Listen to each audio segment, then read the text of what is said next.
Ok, bonjour. Là, c'est tard, moi je vais quand même faire ce sermon là, parce qu'une fois par semaine, il faut que je fasse un discours sur la parole de Dieu.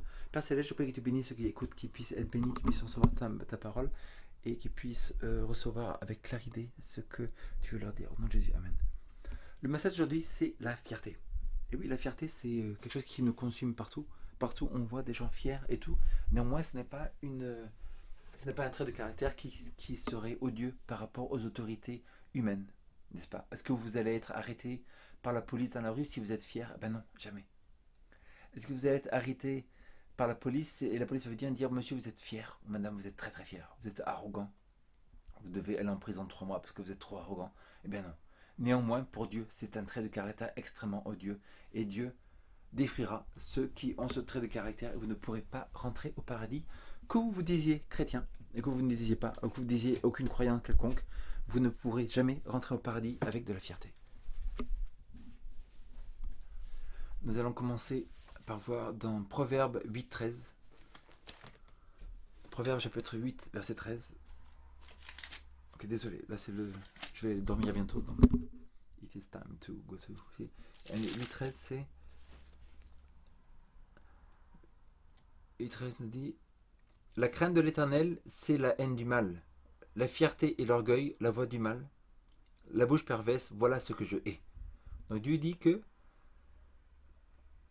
la crainte de l'Éternel, c'est la haine du mal, mais l'arrogance, la fierté, l'orgueil, la bouche perverse, voilà ce que je hais. Donc la Bible nous dit que Dieu est un Dieu d'amour. Dieu aime. Pour que Dieu haïsse quelque chose, ça veut dire que c'est vraiment exécrable. N'est-ce pas? Même les pécheurs, Dieu aime les pécheurs. Mais il n'aime pas le péché. Mais pour que Dieu haïsse quelque chose, c'est vraiment que ce soit quelque chose de terrible. Et là, il écrit que Dieu, il déteste l'arrogance, il déteste l'orgueil. C'est quelque chose de totalement exécrable pour Dieu. Totalement, l'arrogance et l'orgueil, c'est quelque chose de totalement étranger à sa personne. Mais on voit que ce monde est en train de partir de plus en plus dans l'arrogance, dans le moi, dans moi j'ai fait ça, moi j'ai réussi, moi j'ai ça, Et c'est exécrable, c'est odieux pour Dieu, ça n'a aucune valeur pour lui. Pour les anges qui habitent dans l'univers, partout, ils voient ça, c'est quelque chose, il n'y a aucune valeur.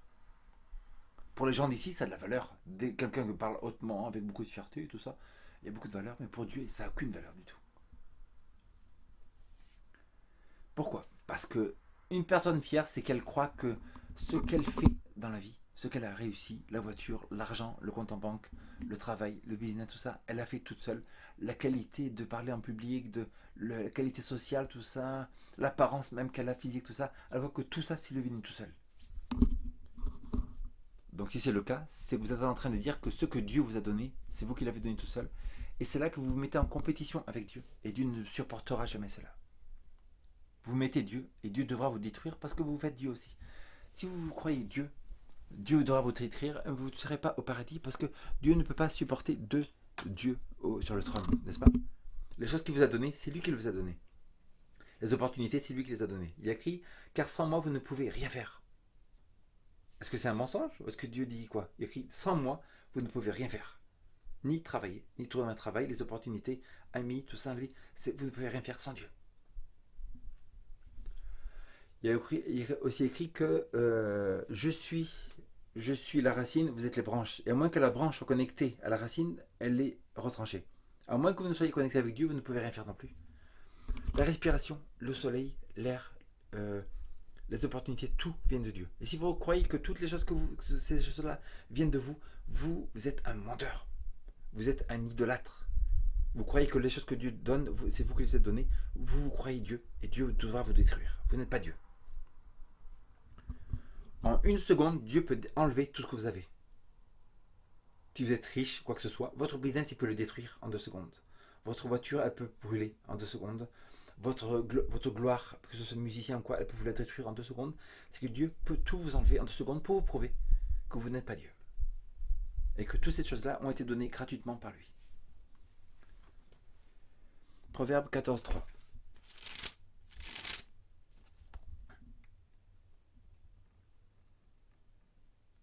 Dans la bouche du stupide, il y a une baguette pour sa fierté. Mais les lèvres des sages le gardent. Dans la bouche du stupide, il y a une baguette pour sa fierté. Oui, c'est que les fiers, ils ont une baguette. Pourquoi? Parce que si quelqu'un avait confiance en lui, il n'aurait pas besoin de le montrer à tout le monde, n'est-ce pas? Comme je viens de le dire en anglais, j'ai fait le serment en anglais. C'est que par exemple, vous avez les plus belles femmes de la Terre, les Miss France, Miss machin, Miss USA, Miss Angleterre, tout ça. Est-ce qu'elles ont besoin dans la rue de montrer je suis belle, machin? Non. Pourquoi? Parce que ça y est, elles savent qu'elles sont belles. Quelqu'un qui a confiance en lui n'a pas besoin de le montrer à tout le monde dehors. La preuve est que le fier, il essaye de se montrer fier à tout le monde. Pourquoi? Parce qu'il sait très bien qu'il a des insécurités assez impressionnantes en lui et qu'il a besoin de se prouver quelque chose devant tout le monde et de cacher quelque chose dans son caractère. Et vous voyez ces fiers qui sont toujours en train de vouloir montrer quelque chose, montrer, ils essayent de prouver. Pourquoi ils ont besoin de prouver quoi que ce soit? S'ils avaient confiance en eux, ils n'auraient pas besoin de prouver quoi que ce soit. N'est-ce pas? Le fait qu'ils essaient de prouver, moi je suis quelque chose, moi je suis quelque chose, moi je suis quelque chose, c'est que ça prouve qu'ils ont des insécurités extrêmement impressionnantes en eux. Et au lieu de travailler ces insécurités qu'ils ont, c'est qu'ils vont essayer d'abaisser les autres. Pourquoi? Pour s'élever eux-mêmes. Ils vont dire, ils vont abaisser l'autre, machin, à gauche, à droite, tout ça, pour dire, voilà, moi je suis quelque chose, tout ça. Encore une comparaison. Donc déjà, leur insécurité, elle vient de quoi? Elle vient de se comparer aux autres. Il n'y a aucune comparaison à avoir. Dieu donne des dons au début de la vie et on ne peut pas avoir tous les dons, n'est-ce pas? Un, c'est le don de la musique, l'autre, c'est le don de parler, l'autre, c'est le don de faire ça, l'autre, c'est le don de gagner de l'argent. Tout le monde a des dons différents et on ne peut pas se comparer aux autres parce qu'on est tous différents. Donc déjà, les fiers, souvent, c'est des gens qui se comparent constamment avec les autres, dans la rue, machin, tout ça. Ils se comparent, donc ils veulent être plus haut que les autres. Ils vont abaisser l'autre pour se trouver plus haut, pour avoir de la fierté, pour avoir une confiance en eux, parce qu'ils ont des insécurités très graves en eux. Et souvent, le fier, c'est quelqu'un qui a une très basse estime de lui.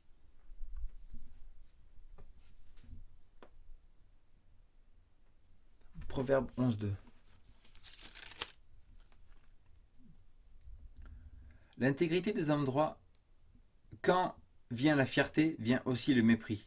Mais la sagesse est avec les modestes. Quand vient la fierté, vient aussi le mépris. Quand vient la fierté, parce que on est tellement fiers, les gens sont tellement fiers qu'ils sont humiliés du jour au lendemain, et ça tombe. Ça tombe comme des mouches. Dans la rue, tu marches dans la rue, t'as la tête en l'air comme ça. Oh, vas-y, je marche dans la rue tout ça. Là. Je marche trop bien. Oh, vas-y, mais je regarde le soleil là-haut. Là, comme ça, hop, il y a un trou dans la rue, tu tombes.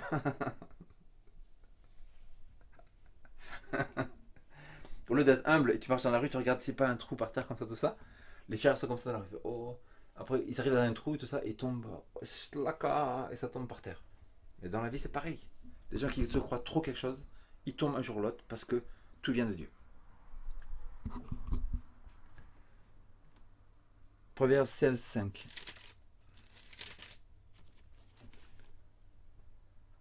Tout cœur fier est en horreur à l'Éternel. Certes, il ne restera pas impuni. Tout cœur fier est en horreur à l'Éternel. Certes, il ne restera pas impuni. Tout cœur fier est en horreur à l'Éternel. Certes, il ne restera pas impuni. Là, il n'est pas écrit que seulement les fiers hors de l'Église, les fiers non chrétiens, tout le monde, qu'il soit le pape, qu'il soit pasteur, qu'il soit cousin, il est une abomination à l'Éternel. Il est en horreur. Le mot horreur est traduit dans la Bible King James de 1611 en abomination. Dans la Bible, il y a des péchés. Par exemple, mentir est un péché. Voler est un péché. Convoiter ce qui appartient aux autres est un péché. Commettre adultère est un péché.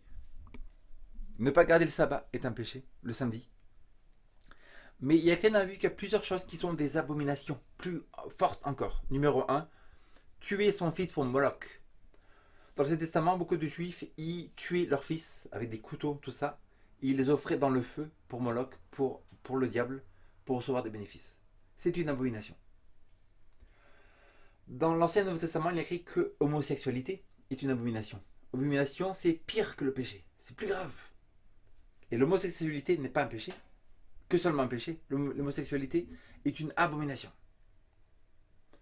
Mais là, on voit dans Proverbe 16.5 qu'il est écrit que la fierté est une abomination. C'est-à-dire que la fierté n'est pas seulement voler, mentir, tout ça. La fierté, c'est encore pire. Encore pire. C'est le pire du pire pour Dieu. Parce que quelqu'un qui n'a pas d'argent, il va essayer de voler, machin, tout ça, de temps en temps, mais c'est un acte comme ça. Mais quand on est fier, c'est une personne qui est du moment où elle se lève le matin, jusqu'au moment où elle se couche le soir, elle va être totalement fière constamment. Ça veut dire que c'est un état d'esprit. Elle pêche 24 heures sur 24, elle est en train de pécher, de faire du mal, et être en opposition avec Dieu. Elle est en train de dire à tout le monde autour, je suis Dieu, j'ai réussi moi-même, la voiture que j'ai c'est moi qui l'ai fait, le boulot c'est moi qui l'ai fait, l'argent c'est moi qui l'ai fait, le compte en banque c'est moi qui l'ai fait. Et donc elle est constamment en train de dire que ce que Dieu lui a donné, c'est elle qui l'a fait, c'est une abomination.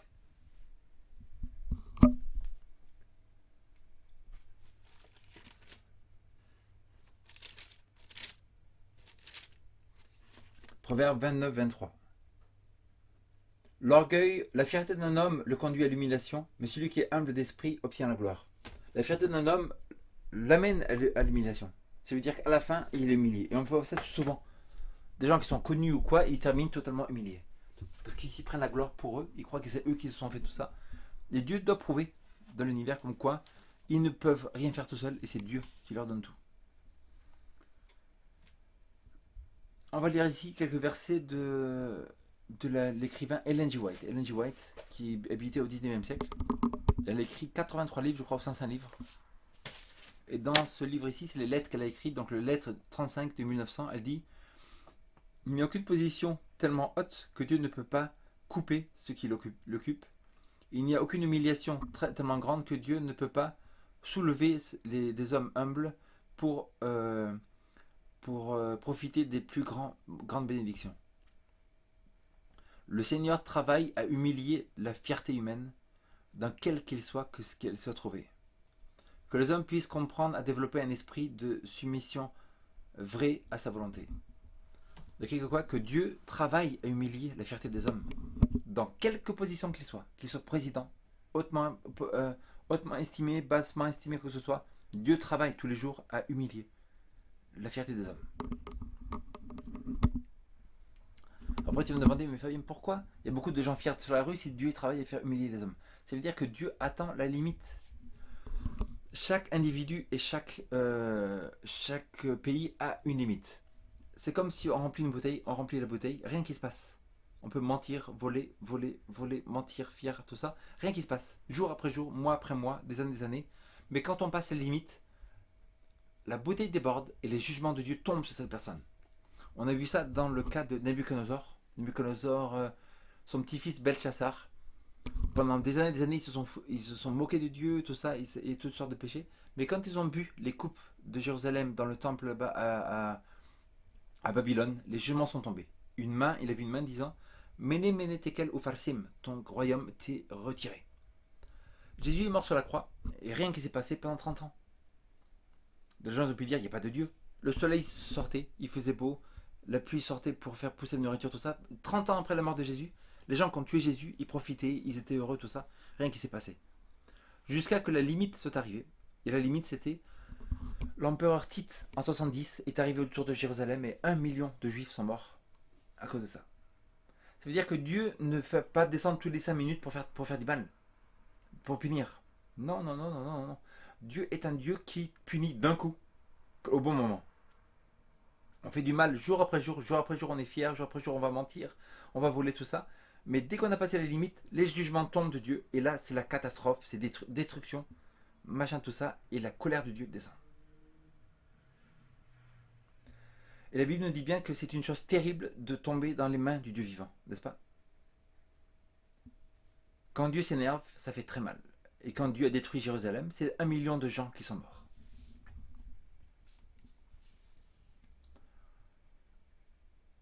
Dieu ne peut pas travailler avec des gens qui contreactent ses plans. Ceux qui utilisent les pouvoirs de perception pour créer un ordre de choses qui tourne les plans de Dieu perdront leur puissance. Qui s'ils étaient bien employés, auront augmenté et grandi. Dieu honore ceux qui le cherchent sincèrement, s'humiliant et l'exaltant. Mais quand des hommes ne consentent pas à marcher dans le conseil de Dieu, leur sagesse leur est retirée. Ils deviennent incapables de connaître Dieu et Jésus-Christ qu'il a envoyé. Donc si les gens travaillent dans leur conseil à eux, moi je veux faire ça, faire ça, non. C'est Dieu qui décide. Il y a dans la Bible que ce n'est pas à l'homme de diriger ses pas. Et les choses qu'on a reçues, il faut glorifier Dieu dans tout ce qu'on a. tout ce qu'on fait, ça vient de Dieu et c'est pas la gloire de l'homme. Si l'homme prend la gloire à lui-même, des jugements de Dieu vont tomber. Et l'église maintenant, l'église chrétienne se remplit de gens qui sont totalement fiers, totalement arrogants. J'ai écouté un sermon il y a une semaine d'un frère qui était bien le sermon, mais dans le sermon il a dit You made the song, you sang the song, you give the glory to yourself because of the song. Aïe aïe aïe, ce frère-là va être rejeté. Et rejeté, il va être puni par Dieu. On ne peut pas se dire Dieu. Si Dieu te donne quelque chose, c'est pas toi qui te l'as donné. C'est un peu comme tu as des gens qui viennent chez toi, ils te donnent des cadeaux. Ils te donnent des cadeaux et tout, des trucs magnifiques, une belle voiture, machin, tout ça. Et tu vas commencer à dire à tout le monde, c'est moi qui ai acheté cette voiture, c'est moi qui ai eu ça, c'est moi qui ai eu cette maison, c'est moi, tout ça, tout ça. C'est un mensonge, c'est pas vrai. T'as pas eu tout ça, c'est des cadeaux. Et tout ce que tu as, tout ce que tu fais, tout ce que tu réussis, ça vient de Dieu.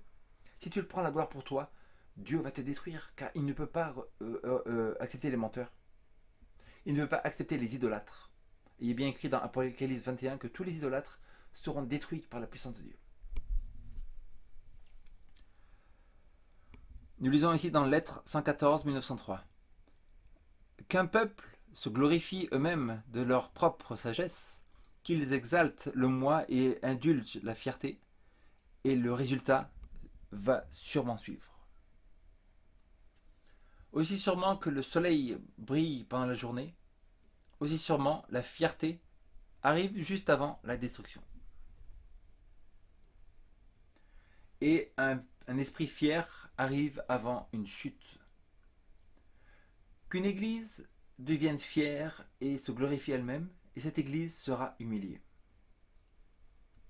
Que ceux qui sont à la tête d'une institution deviennent présomptueux, prenant à eux-mêmes la gloire du succès qui leur est venu dans certaines lignes, qu'ils se glorifient dans leur sagesse et dans leur efficience, ils seront certainement abaissés dans l'humiliation. Maintenant, on a aussi ici dans Prophet and Kings 183, mais comment la loi de Dieu est rejetée. Voici le monde aujourd'hui est en rébellion ouverte contre Dieu. C'est en vérité une génération apostate, remplie d'ingratitude, de formalisme, d'insincérité, de fierté, d'apostasie. Les hommes rejettent la Bible et haïssent la vérité. Jésus voit que sa loi est rejetée, son amour repoussé, ses ambassadeurs traités avec indifférence.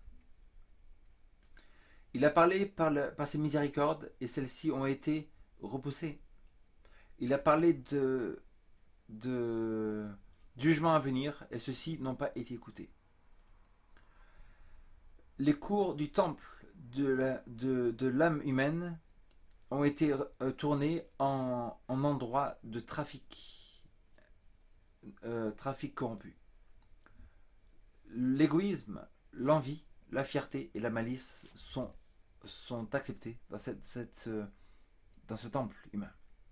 Et qu'est-ce qui est la fin de ces choses? Ça sera la destruction de l'être humain qui a reçu ces traits de caractère, car un fier, un arrogant, un égoïste, un menteur, un voleur ne peut pas rentrer au paradis. Donc on sait très bien que ces choses-là ne peuvent pas être éliminées par soi-même et que seulement c'est la grâce de Dieu. Et c'est justement là qu'il faut éviter le légalisme, croire que moi je peux, on ne peut rien. Donc qu'est-ce qu'il faut faire? Il faut prier, lire la Bible, qui c'est les deux choses qui donnent la puissance nécessaire pour surmonter ces défauts. Mais quand Jésus revient, si vous avez encore ces défauts, même avant, vous ne pourrez pas rentrer au paradis. Ce n'est pas possible.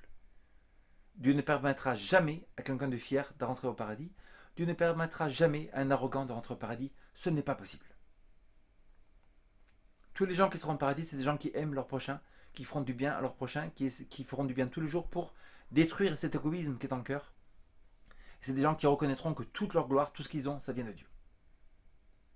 N'est-ce pas? Si vous êtes fier et vous allez au paradis, vous allez vous dire, moi je suis au paradis par moi-même. Je suis rentré au paradis tout seul. Parce que j'étais bon sur la terre, parce que j'étais saint sur la terre, je suis au paradis. Je suis au paradis parce que j'ai fait du bien toute ma vie. Vous serez détruits par Dieu, vous ne pourrez jamais entrer au paradis. Les seuls gens qui seront au paradis, c'est ceux qui reconnaissent que leur présence au paradis, ça sera parce que tout ce qu'a fait Jésus pour eux, et qu'il est mort sur la croix, et que pendant toute leur vie, il a donné la grâce pour faire éviter le mal et accomplir les œuvres qui étaient déjà prédestinées. Qu'est-ce qui vous empêcherait maintenant de chercher le Seigneur, de faire une étude par rapport à ce sujet, la fierté, l'arrogance, la haine de Dieu contre ce trait de caractère et l'humilité, et demander à Dieu de vous retirer ce trait de caractère qui est ignoble. Père Céleste, je prie que tu bénisses ceux qui écoutent, que tu les prospères, qu'ils puissent reconnaître l'humilité et que reconnaître qu'on est totalement corrompu, que seulement par toi, ça peut être, on peut surmonter les défauts de caractère, que ce soit mensonge, vol, apathie et fierté. Et bénis ces personnes qui puissent être prêts au nom de Jésus et humilie toutes les personnes qui sont fières, Père Céleste, qu'on rencontre. Humilie-les rapidement avant qu'il soit trop tard pour eux et qui humilie-les dans des choses terribles dans la justice. Humble them in terrible things in righteousness. Comme ça, ils peuvent être sauvés quand Jésus revient. Au nom de Jésus, Amen.